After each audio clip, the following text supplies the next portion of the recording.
Okay, since I fell in love with mountain biking many years ago, I've always found that whatever I've learned, almost anything that I've learned on my bike, especially about being in the right state of mind, has taught me, with maybe like even subconsciously without me really noticing, it's taught me something about life and what works and what doesn't work. Um, it's an amazing teacher like that because it actually allows you to try stuff out, get immediate feedback, and know when you're getting it right and when you're not getting it right.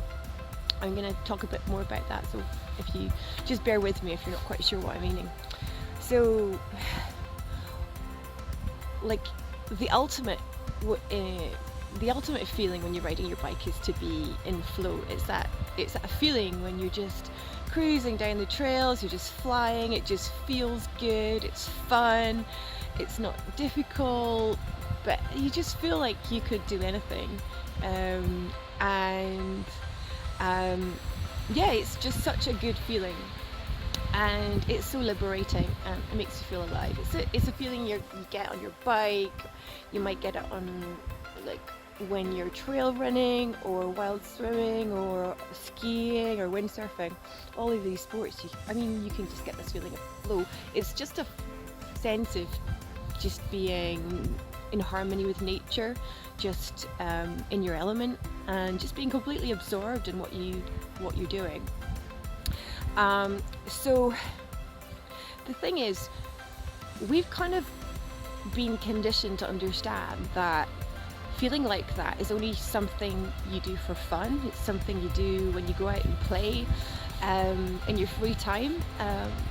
And it's But when it comes down to serious life, when it comes down to things like work and relationships and your health, these are things where you have to really work hard and struggle and strive and push to make things happen. It's not something that you can have fun with and flow and feel that feeling of flow. When that's absolutely the opposite is true. You perform at your best, in your genius, when you are in flow and in harmony with everything and not overthinking everything.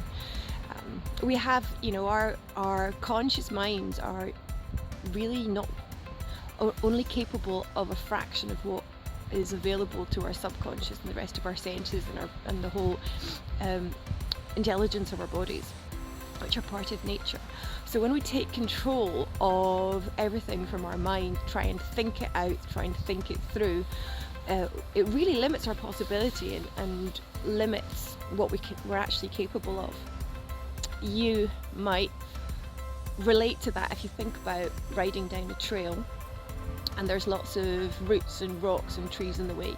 If you focus on each one of those rocks and roots and try and work out how you're going to negotiate them and worry about which part of them might be slippy or which part might knock you off your bike, you're going to get very tense, you're going to go really, really slowly and jam on the brakes, and the feeling of flow will be not something that's available to you.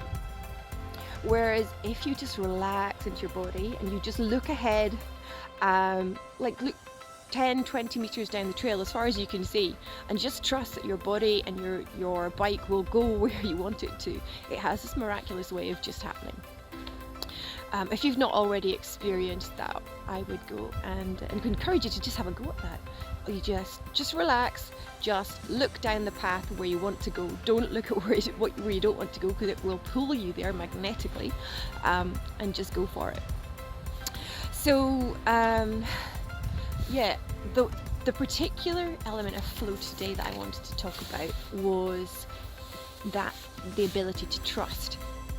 Because recently I found out that the ability to trust in that if you just do let go, by letting go I mean stop controlling everything from your mind, then possibility opens up, and life just delivers to you the right circumstances. So that can sound quite wacky, but when you try it on your bike, you'll see it works. So my favourite place for playing with that principle is Lagan Wolf Tracks up in the Cairngorms. It's a trail centre there. There's a trail feature up there called Ayers Rock. You might know it. It's just a sheer. It looks like a sheer rock face. It's not vertical, but it looks vertical when you stand at the top. Let's say.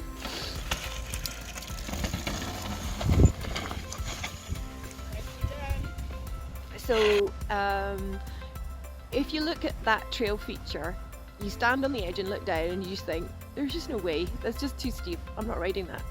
But actually, on closer inspection, you realise that it's actually really grippy and it's really smooth, so there's no rocks, there's no bumps that are going to throw you off and out of the way. And when you ride it, you find out that the only hard bit is that moment at the top when you're standing on the edge, or you've ridden your bike just up to the edge of the lip of the drop, and you have to just trust that it'll be fine. So you go to the edge, you just relax, look at where the exit point, the end where the exit point of the feature where the trail goes after you come to the bottom of the rock slab, and you just trust and you just relax and you just go for it. And as soon as you're over the top, it just feels dead easy. It's just like, really? What? Was that it? Was that what I was so worried about? But it feels so good. You just fly down it. It's such fun. It's totally exhilarating, and you get a real kick when you reach the bottom.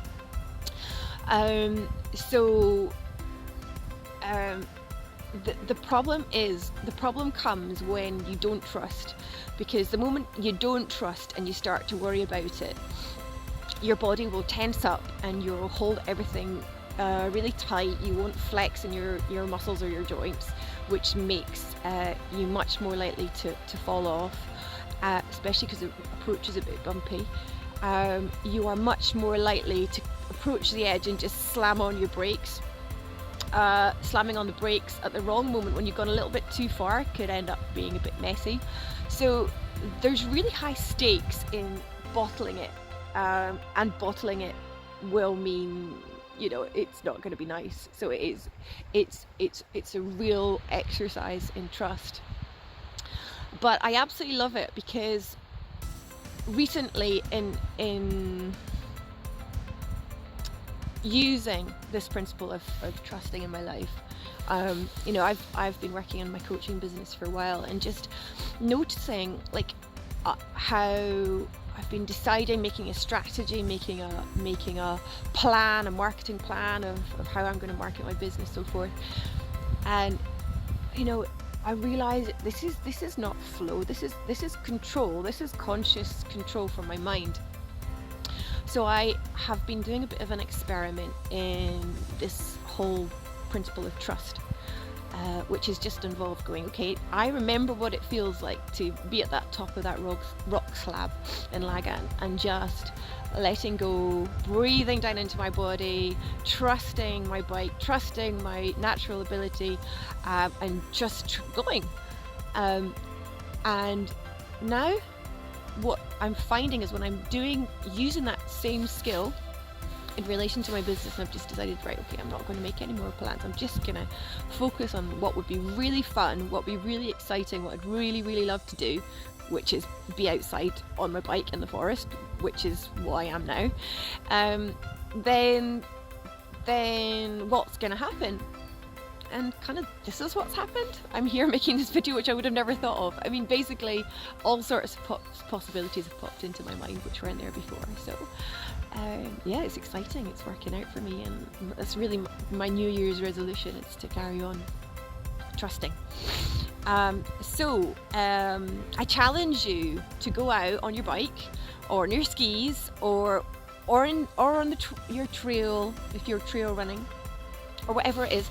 Go and find something that for you and if your level is something that would push you a little bit out of your comfort zone and is a bit scary, and practice just trusting.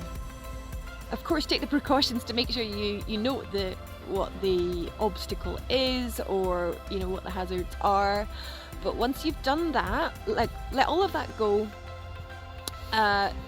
relax, and just trust your body, trust your natural ability, and go for it. See what it feels like. You will know if you've let go enough or not, or if you are still tense with fear. If you're tense with fear, normally what happens is you'll slam on the brakes.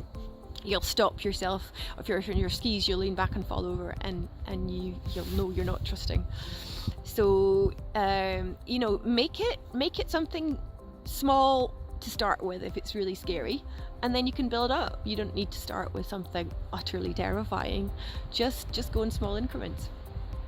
And if you already know how to do that, and you've already developed that skill from years of riding or years of skiing or whatever you've done, I challenge you to think, where can I use this in my life? What in my life is feeling like stuckness and struggle and hard and difficult, whether that's making money in your work, whether that's in your relationships with your children or your husband or your partner, or in relation to your health. It just seems really hard work to have to go to the gym every day and eat stuff they don't really want to eat, and not eat the stuff that you do want to eat. I mean, that's the area in your life where this is going to make the most difference. And think of what you would really excite you in relation to that thing. Think how wonderful it would be, and if that thing was real for you. And have a little vision in your head about what it would look like and what it would feel like. Feeling that you have it rather than you're lacking it. And then just trust. Just let go of trying to plan it, trying to make it happen, trying to, make a to-do list of 6 different things that's going to make that happen. If you hate going to the gym, find some other kind of exercise that you really, really love doing, and don't go to the flipping gym anymore. I mean, if you love the gym, that's fine, go to the gym. But if you hate it, there's so many other ways of getting exercise. It's so much more fun. It's the one that's fun and exciting that's gonna get you fit, and it's gonna get you well, and gonna get you healthy and bring your energy back. So I challenge you to have a go at that and let me know what happens. Bye.